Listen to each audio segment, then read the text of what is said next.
You are watching the #1 podcast in the whole entire YouTube wrestling community, and I'm one of your hosts, Juan. And I'm your other host, Jean-Paul the Egg. And I'm your host, Ryan, Legend Killer Whitman.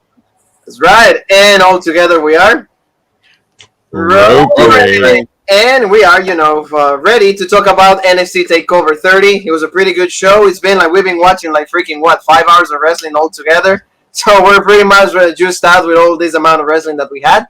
But it was a really great show. A lot of people are pissed off that we have a new champion. So, a lot of people are really upset because Keith Lee only had a few, not even a month. Maybe he definitely that was the definition of transitional champion. Yeah. Yeah, so we're not a lot of people are not happy.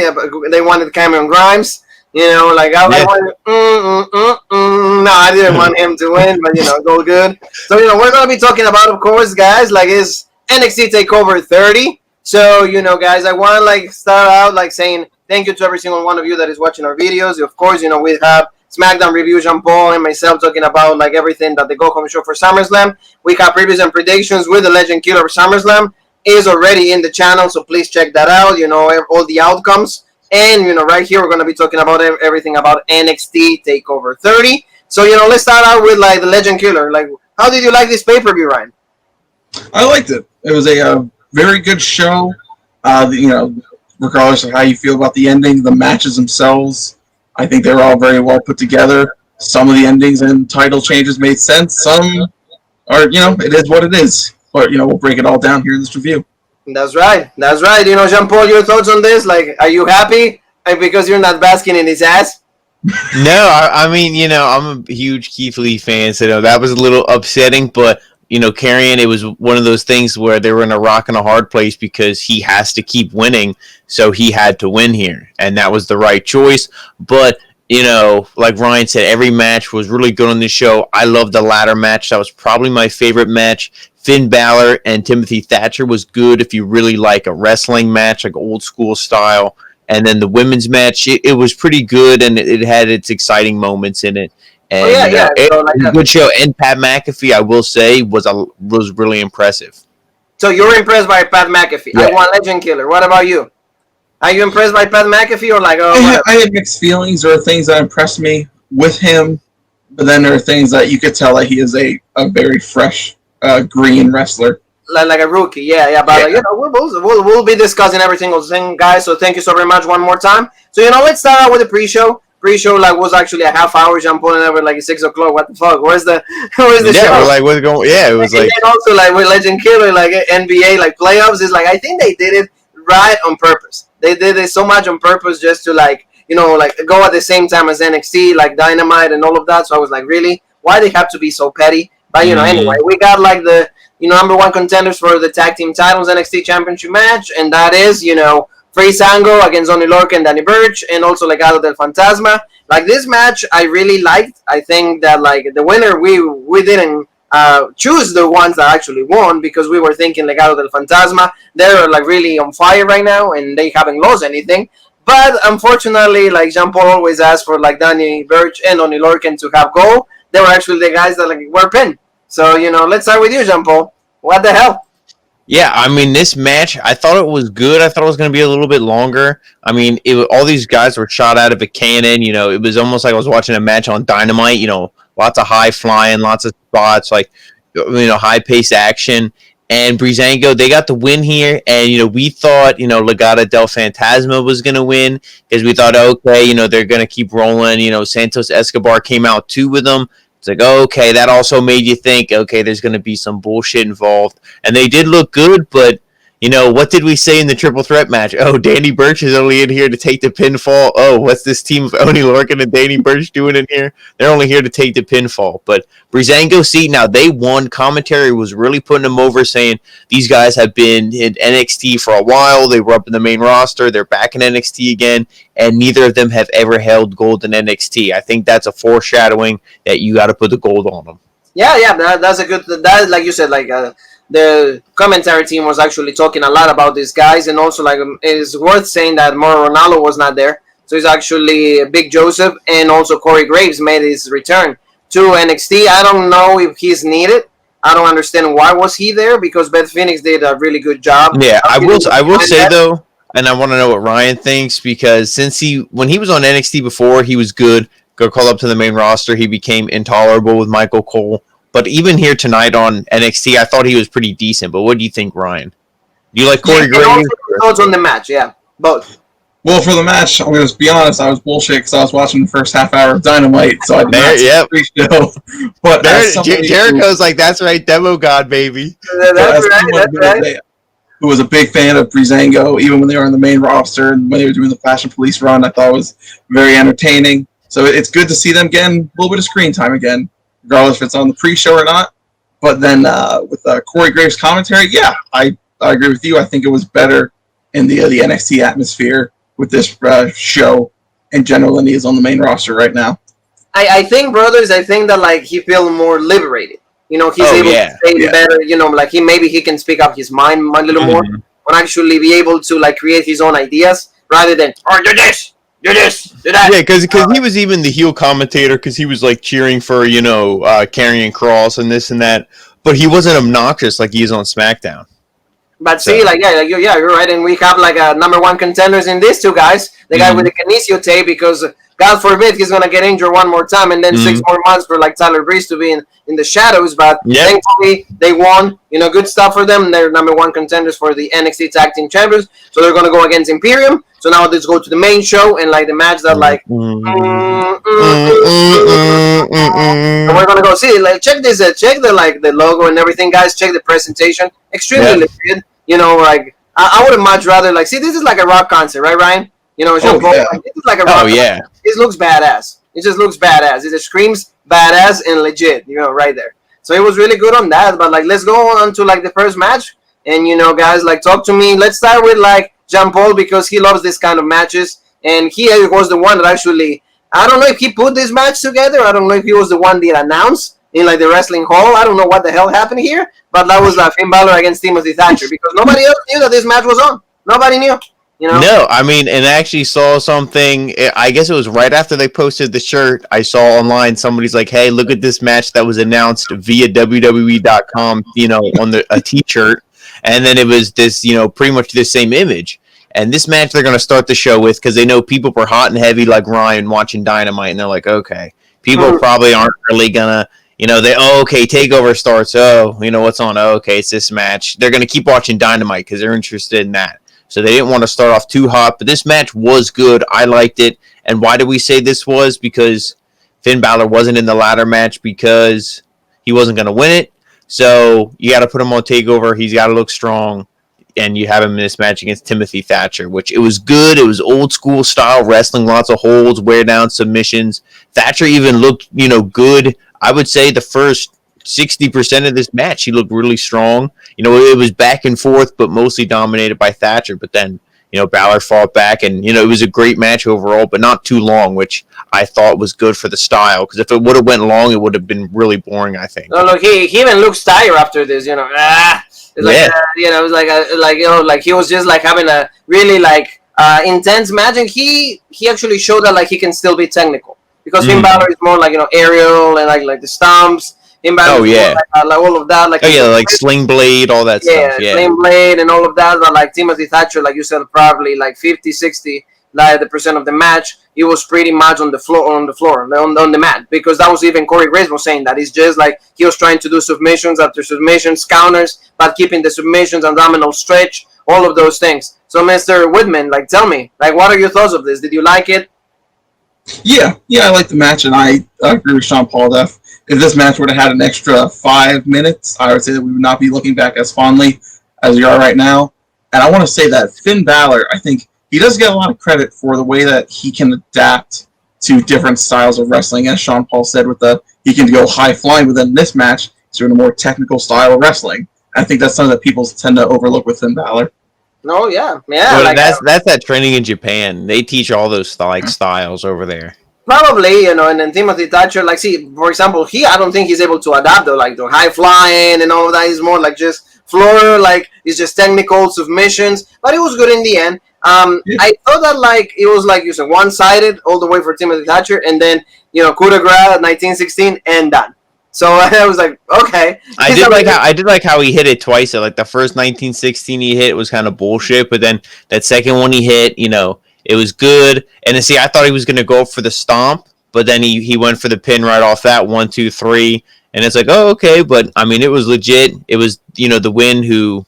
They are the guy who deserved the win, rather. So, not a bad opening match. No, yeah, no, it was good, and it was good for Jean Paul because Jean Paul promised to the world that, like, if Finn Balor doesn't win, I'm gonna become an AEW mark. So he's like, yeah, okay, no, that was only one check. There was another one. How does it go? Yeah,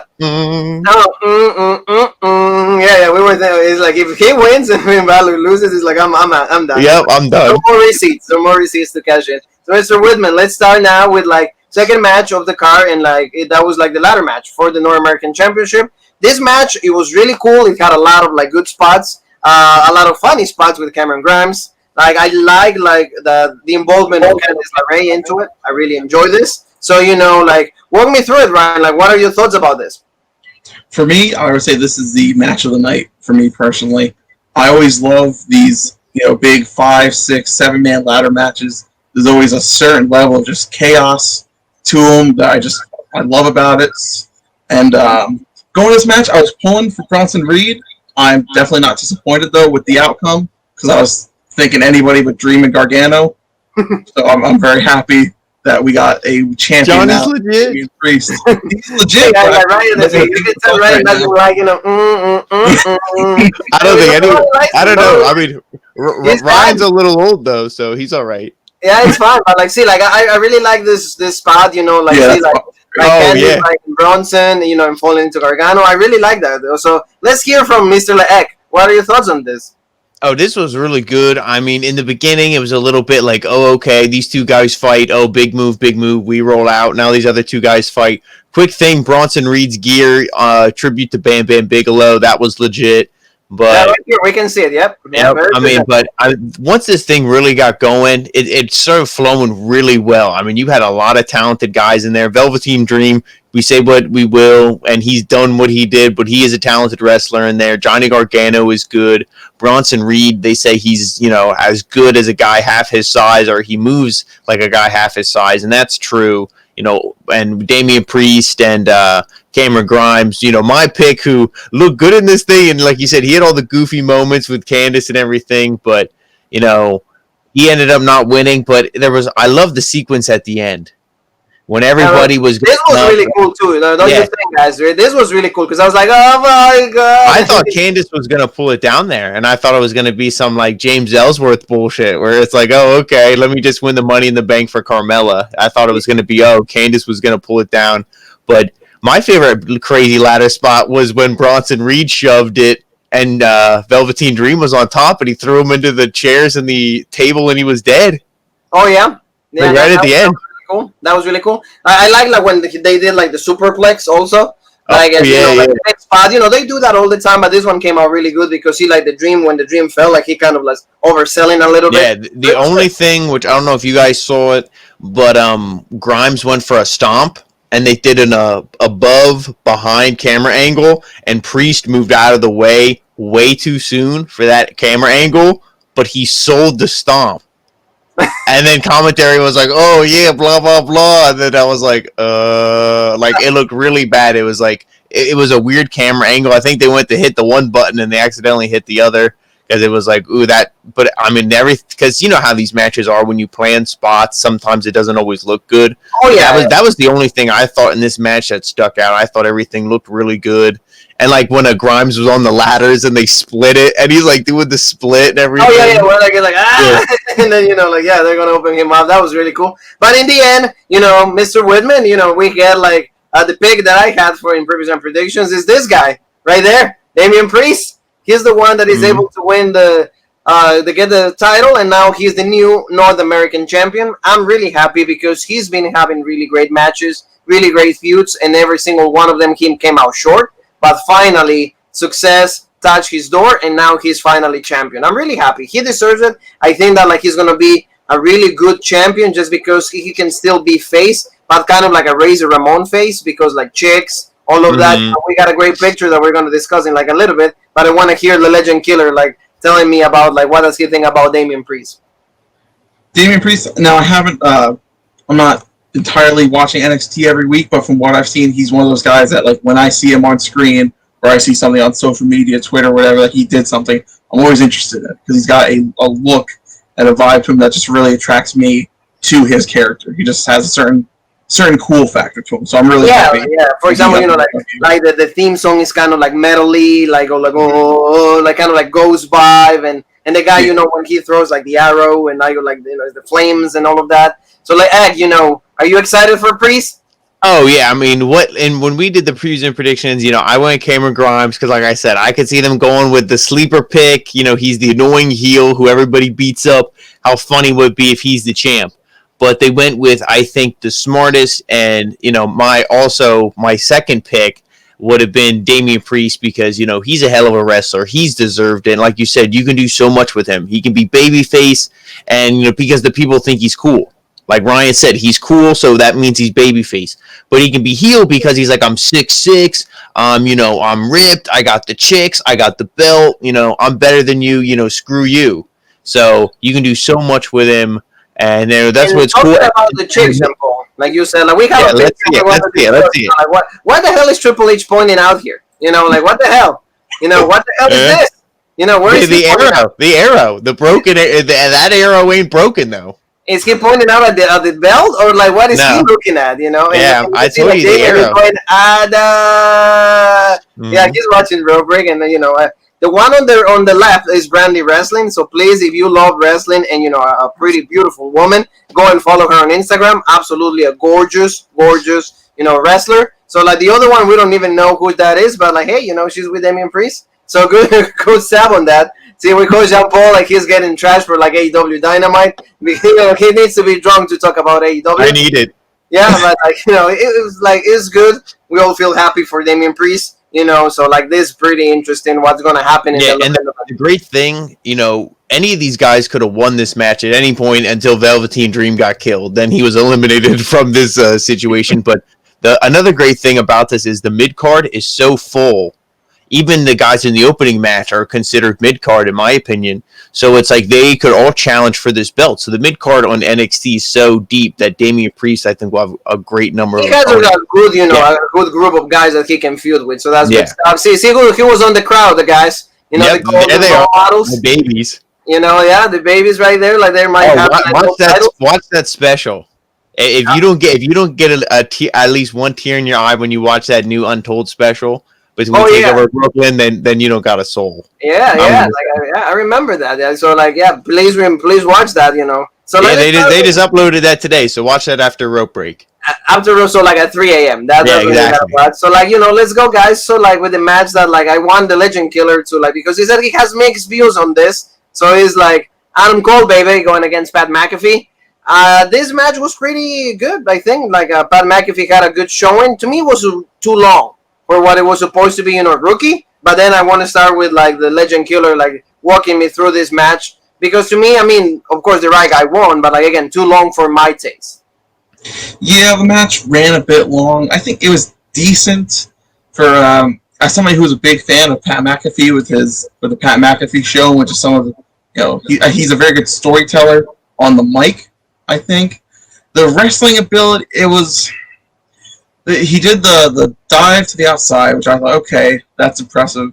But then there were some weird spots, like towards the end, when Adam Cole set up for the Panama Sunset, but then Pat McAfee was just kind of sitting up and looking at him, and they had a weird look at each other. I felt like it was awkward. But I think that's just Pat McAfee. It's his first match. You got to learn the ropes, basically. So, overall, decent match. Yeah, I would say it was pretty decent. I want Jean Paul though, because Jean Paul is actually really impressed with him. So I want him to counter everything that Ryan and I have, because we're not impressed. The first thing I'm gonna say is you kind of judge a wrestler based off of three things, and his look is pretty decent. He's pretty big. He's not super muscular, but he's got a look. He looks like he could be a wrestler. So the look, I'll give him a pass. His wrestling ability for his first match, I think you got to be impressed. Besides Ronda Rousey, if you even want to count her, he's the best celebrity wrestler out of all of them who they brought in, I would say. because Mm-hmm. he's not a wrestler. He had a hell of a match considering he's just a non-wrestler. I thought, and the promo is amazing. He's probably one of the best promos that they have in NXT, if you even want to consider him like an NXT member. So to me, he passes all of the looks, and or passes all the three things. So I was impressed with him. I do think it went a little long. Like when there was times where Adam Cole, he hit the Ushigoroshi and it didn't pin him, and he was like, okay, that should have been like 3 minutes into the match, not like 6-7 minutes into the match. The Swanton was impressive, but we've seen that in his practice videos on Instagram. So it's like, oh, okay, you're kind of just telling us what you were gonna do. Like you should have only been showing us level 1 and 2 in your Instagram video, and it should have been level 5, 6, and 7 in the match. But he really only knows a few things. And you said that spot with the sunset flip or the Panama sunrise. I did see that, but I agree that's got to be because he's new and he didn't know the timing. And it's like, oh, okay. He probably had to sell something a little more before setting it up. But, it is what it is. I think, though, like, the one thing is that when he did, like, the dive and everything is, like, the most dumb spot that they always do. Everybody's just, like, waiting for him to dive. And then they sell the thing like he did, like, something that no one else has ever done before. The problem is, like I said to you, they're all football marks. Like Triple H, I'm sure, Vince McMahon, I know is. They're all like, they love football players, and they're trying to get this guy over.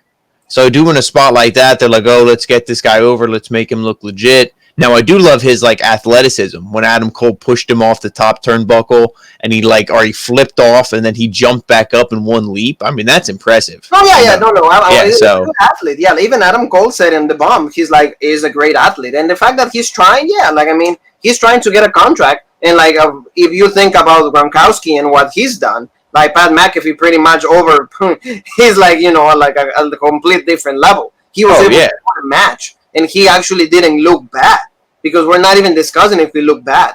We're saying like, hey, are you impressed with it? Like, for example, like me, not too much, but like, hey, he was able to have a decent. Oh yeah, and I forget it. I forget if it's Rip Rogers or who was his trainer, but when I heard people say like, oh, that's who Pat McAfee's trainer was, they're like, oh, well then he'll have a good match with Adam Cole. Like a lot of people said once they found out who his trainer was, they say like it'll be fine. It's like he got trained by some like Joe Schmo for like $20 an hour. Like no, he got trained by somebody legit. And they never get anything. Yes, like Ryan. Like any closing thoughts on this before we move on to the next match? I would like to see him do some more wrestling, get involved in NXT, and I'm going to agree with Sean Paul about his promo ability. And like I said, with him being a storyteller, I think his charisma is just off the charts. And one quick thing I just want to say before we move on is, do you think this storyline was designed to turn Adam Cole in the Undisputed Era babyface, or do you think it happened accidentally and they just wanted to bring in Pat McAfee as a babyface? What do you think? I think it was an accident. What do you think, Juan? I think that like they just like play it like, hey, let's see what he can do, because the whole thing is played out. Like, oh, remember? Do you think they wanted to turn Adam Cole in the Undisputed Era babyface though, or no? I think they want to turn the Undisputed Era babyface because it's like, what are you going to do with it? Yeah, like they've been healed for such a long time. It's like, hey, the only way that we can keep them and have them, make them feel meaningful is like, hey, let's make them babyface. Exactly. And I mean, this thing is like, I think Adam Cole looks good, but see, Pat McAfee, a lot of people are going to agree with you. So they're actually happy with it. Like, I read a lot of people, it's like, this match should have never happened. But now that like I saw the match, it's like, hey, the guy's not that bad. When he did he had like actually opportunities of legit winning the match. Yeah, exactly. He had pinfalls. He got and speaking of that, like you said, he did hit the punt. But before that, he kicked the ring step, so that like hurt his foot. So then that kind of like affected the punt, and Cole kicked out. But I think this was done to turn them face as well, because like you said, what else do you do with them? And I think because of our new champion, Karrion Kross, a babyface Adam Cole is somebody maybe on their list of potential, guys to feud with Karrion Kross. No, I absolutely agree. And see, the one thing is like you just mentioned it, like and Ryan was saying this. He's a good storyteller. They did a spot with like he kicking like the ring step and everything. Oh, okay, now every time that he kicks, he's not gonna kick full force because he's gonna be in pain. He's gonna have trouble pin him, and that's what happens. So that's good, and Adam Cole gets the win. Good stuff. I mean, and he didn't beat him with the last shot. So that means a sign that he's a rookie, guys, because he wasn't even worthy enough to like get the last. Well, yeah, because remember he was going to do it. He was going to do it, and he's like, no. And then he pulled the knee pad back up, and he's like, not worthy yet. He's not worthy. So yeah, good stuff on that. So now let's go, guys, to like the girls' side. Like it was time for like the NXT Women's Championship match, and that is Io Shirai against Dakota Kai. This match to me was good. I was happy with the end result. I was a little worried during the match because it seemed like Dakota Kai was going to win, but like it had a little bit of everything. Because like Raquel Gonzalez was right there. It was a little bit like fuck finish. Like the referee was out for a little bit. Raquel was involved. But in the end, Shirai ends up retaining the championship. So let's start with Mr. Leg. Yeah, it was good. Obviously my pick was Dakota. I did not do so good here. Let's just, spoiler alert, Juan retained the Rope Break Championship at NXT TakeOver. So that's right. He's still the champion. But you know what? Even though he calls me the King Booker, the best booker on the planet, I guess I don't know the match outcomes. But Io Shirai, I'm happy because, like I said, I was worried that they were going to go all in with the Dakota Kai, Tegan Nox storyline. That's not to say they don't do that, starting at the next TakeOver event. But Io Shirai, she got the win here, which was great. And especially with Juan, even though Dakota was my pick, I got worried when the rest took that bump, but he was out for what seemed like forever. Raquel makes her attack, and you're like, oh, God, here we go. But Io Shirai, I don't like how they say the moonsault. What do they say, like over the moonsault or something? I'm like, really? Yeah. Yeah, that kills me. I feel like I'm watching a Disney movie. We can ask Io, guys. He's like, how do you feel about them botching your finisher? She's like, nah. Yeah, like I said, I feel like I'm watching a Disney movie. They're like over the moonsault. I'm like, really? But I'm like, it's legit. Like promote Mulan because it's gonna be on the Disney thing. It's gonna be like not even on the movie. Yeah, Disney Plus or whatever. So I'm like, Disney okay, Plus. but. So it was good. With Legend Killer, right? How do you feel about this match? Did you like it? Like, were you rooting for Dakota or Io? Yeah, I was pulling for Io the whole time, and I think the right person won the match here because she just won at the In Your House. She's a fan favorite, so you want to keep the belt on her, keep it going for I would say at least 3 more months, because I think she's been very good. There you go. Ryan booked it 3 more months. You heard it, Triple H. 3 more months. So like we see, like Ryan is Triple H, get out of the pool. Get out of the pool with Damian Priest. Are you still in the pool, Triple H? Yes, I am. That's right. Yeah. Get out of the pool and write it down. 3 more months of Io Shirai at least. Killer said. So like you were looking like, what do you feel about this? Or like see like like Raquel Gonzalez like got involved. Like we all get worried a little bit, right, guys? Oh yeah. Yeah, anytime there's a manager that's way more than, I guess, a bodyguard in this situation, you call her, or the insurance policy. I like that, yeah. Then, you definitely get worried because she could kick all her asses. But and then I think the main thing is kind of like what happened afterwards, which is maybe telling, maybe who's going to be Io Shirai's next opponent. Oh, yeah. Yeah, because like they have Raquel actually was pissed because of course Io retains, so we're all happy. Like even Io, are you happy, Io? Yeah, she's really happy. Mm-hmm. So but then like Raquel and Dakota were like beating her up, but then this girl showed up, so Rhea Ripley. So that was really cool that like she was right there and like she got a really good stare down with Raquel Gonzalez. So that was cool because we see that like they're gonna probably feud. But then I think Rhea Ripley is going to be the one that like asks Shirai for like a championship match, and then probably the title will go back to Rhea Ripley, and hopefully like in Ryan's time in 3 months. You know what I'd love to see, because she's still kind of like the Mercedes Martinez things going on too. Put these 3 like Amazons in a freaking triple threat, let them beat the hell out of each other, and then the winner faces Io Shirai. That would be fine. See, that would be cool. Because I know you love the triple threat. Yeah, player. Yeah, like, it's always good to have a good triple threat, so I think that is a good idea, and having like them, since they're powerhouses, so we'll see whoever gets the win, that will be the challenger for Io Shirai, so that will be cool. So guys, like we get like notification, we get news that like NXT UK is going to be back. So for example, for Ryan, for me, we're all excited. Walter was in the promo. Piper Niven was in the promo. So I knew one would pop for Piper Niven. Piper Niven, I love that girl. She's engaged. Of course, like they gotta beat me at it. So like right there, see like NXT, she returns September 17. That's gonna be cool. I think that like it's about time. They need to like promoting wrestling in NXT. There was a lot of rumors that they're gonna shut down. Unfortunately, thankfully those rumors are absolutely not true. So that's good. And also like this Wednesday, Tommaso Ciampa comes back.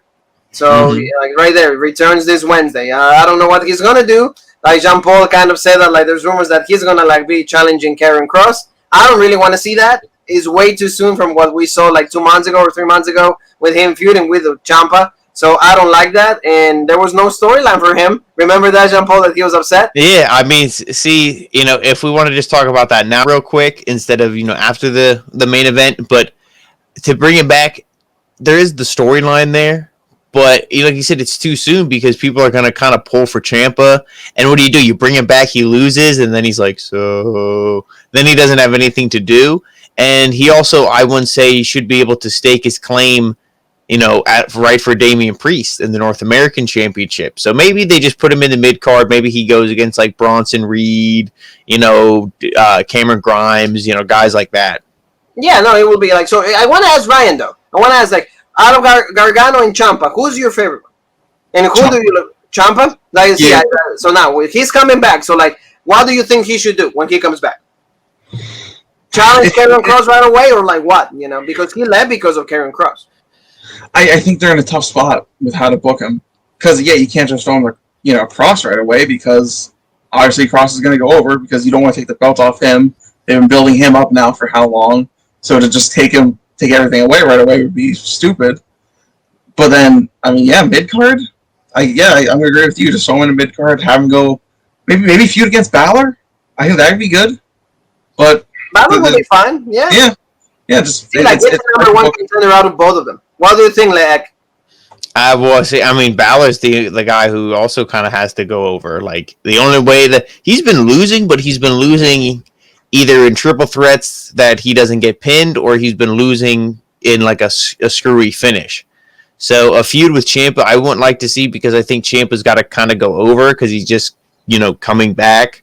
And Finn Balor also has to go over because I think they're also going to eventually push him for the main event. Because like I said, the only other person I could see beating Karrion Kross, unless he goes undefeated and just gives up the belt or takes it up to the main roster in some screwy storyline, would be the Demon from Finn Balor if they want to revisit that. So they have a really tough spot. What are they going to do with Tommaso Ciampa? Because, guys are like, there's a lot of rumors that he might be the leader of Retribution.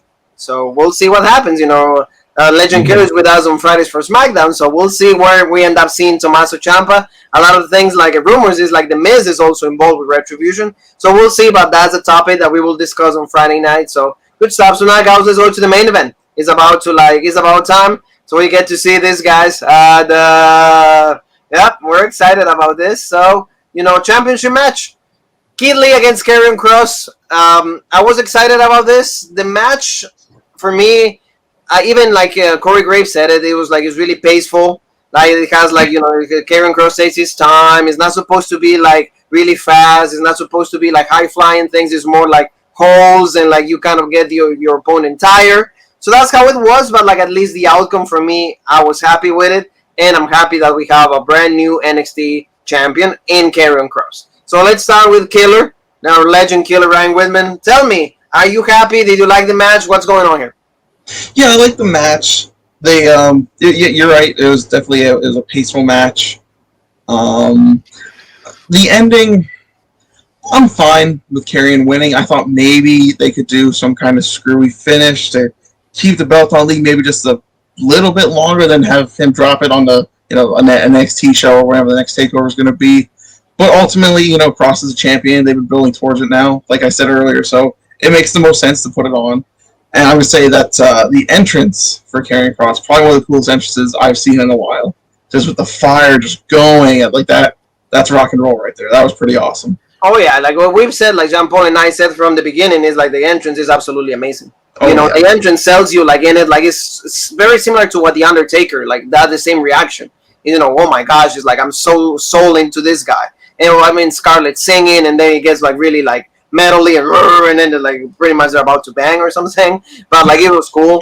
So like now let's go with the Booker. Ek, your thoughts on this? I did a quick touch on the entrance. I love it, and like you compared it to the Undertaker. If you compare it to the Fiend, look how much faster it is. How Karrion and Scarlett make their way to the ring. Okay, it's a little bit long, but it's nowhere near as long as the Fiend walking to the ring. So can we please speed that up? But The match was good. It was really slow. It was hard hitting. These guys were beating the hell out of each other, wearing each other down. Karrion looked good, but he also sold for Keith Lee as well. He wasn't like super dominant, and Keith Lee also wasn't super dominant either. I did like when they're on the outside and they're hitting the plexiglass and they're just like no selling it. Like, I kind of compared Io Shirai with like last week with her promo like an anime. These guys are like Dragon Ball Z, like punching the sides of mountains. It's like, oh yeah, we're fine. Yeah, it's good. Legit. But I mean, he started out pretty fast too, right, Jean Paul? Like right off the bell, he is taking Karrion down. So it was good. And like Ryan said, you maybe could have did something where like he had the straight jacket on him, and then Scarlett's on the apron. Keith Lee backs up, knocks Scarlett off. But I don't think they want to have that image, no matter what, of Karrion being pinned. At least not now. I feel like he's going to get pinned and then get immediately called up, or like Juan said, he's just not going to get pinned, and they're just going to call him up. Well, this is where it should have ended, right, guys? Let's go here. That is where it should have ended. Right there. When like he had it in the straight jacket, it should have been done there. You know what you could have did? Because this is something now that I'm thinking about. You had Scarlett out there, and then I think it was Scarlett, or it was I don't know who it was, but it's like, oh, you have no one. Like, you have no one. Like, they kept saying that. Like, he has no one out there, no one to help him. Mia Yim should have came down and threw in the towel for him. Yeah. That would have been, like, they would have been... Then you could have been like, oh, he never gave up. He was never pinned, but he's done. You know what I mean? Like, then Keith Lee looks, I feel, a little bit stronger. Yeah, no, I agree with you guys. I agree. I think that it would have been a lot better. But see, that's for me what should have ended. Ryan, it should have ended right there?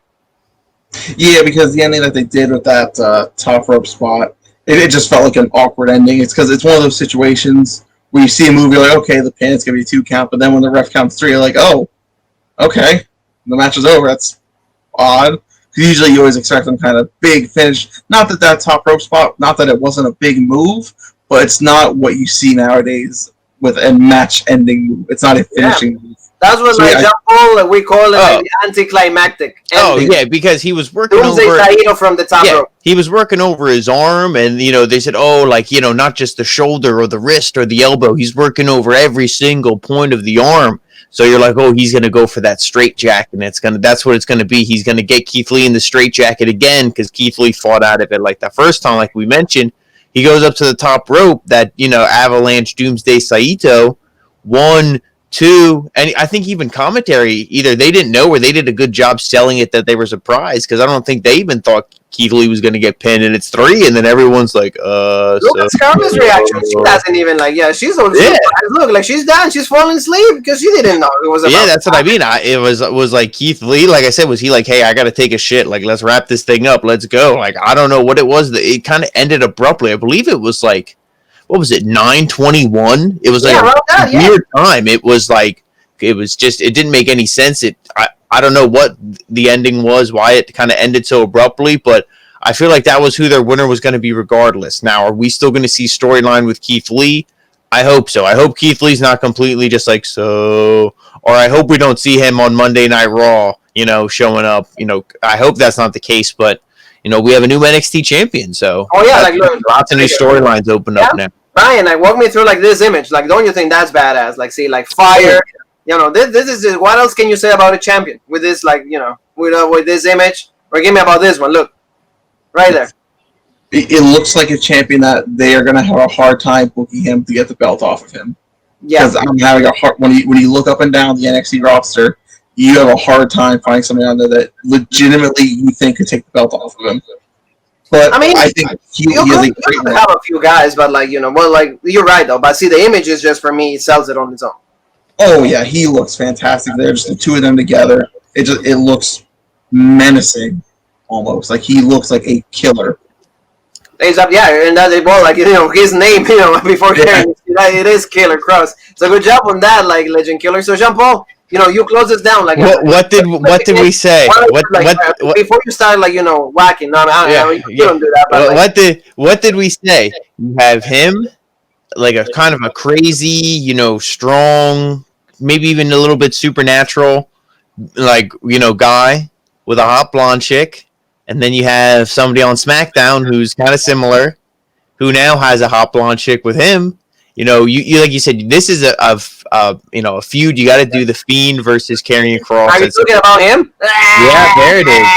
Like when I see Karrion and Scarlett standing there, I just see them feuding with the Fiend. But see, I feel like if that's done on SmackDown, it'll be kind of goofy. Where like on NXT, Karrion's presented 100% legit. Besides that awful fireball spot, but I'm excited for what they're gonna do for him as champion. So I can't complain. The only complaint I have is Keith Lee was a transitional champ. Unless he's NXT's his main home and he's gonna get another second legit run. Maybe him and Karrion are gonna play hot potato with it. I mean, who knows? That's the thing. Now by switching the belt, they cause intrigue, so now we're going to want to tune in Wednesday to find out what's going on. Absolutely. Like, Wednesday's going to be really good. So, guys, thank you so very much for being with me. Extremely great review, insight from the Legend Killer, from John Paul the Booker, and from yours truly, Juanzo. So, John Paul, do me a favor and remind everybody where they can find us in the social media world. Well, you can find us on Instagram, The Original Rope Break. You can find us on Twitter, The OG Rope Break. You can find us on Facebook on Rope Break, and you can find us right here on YouTube for the best podcasts and the best reviews and the best everything in the YouTube wrestling community, The Original Rope Break. Yeah, see, and even Legend Killer is pointing out to every single thing of that. The next day that we have, guys, is before Summerslam. We have to go to AEW Dynamite. There's a lot of things happening over there also. There's a new champion also over there, but we're going to be talking about that on AEW Dynamite Review. So, guys, there's one more thing that is left to say, and that is...